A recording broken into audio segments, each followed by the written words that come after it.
Good morning, everybody. So here we are. We just gave the backing plates for the rear shoes a bath just to clean everything up, get any brake dust, stuff like that off, any grease. So they're actually in really good condition. I mean, like, wow condition, in my opinion. Especially for the age of the car. And we've got the sway bar.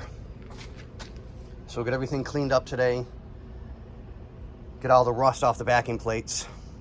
Get them repainted and primed like they're supposed to be. Make them look nice again. Get the sway bar done, and then we'll move on to the next project for the car. But yeah, let's give you guys a quick update on the other stuff real fast.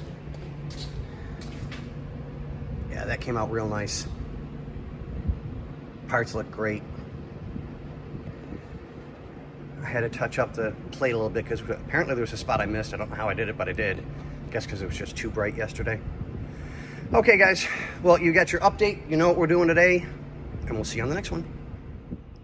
And we're back again. So, all the parts are saved, bagged, tagged.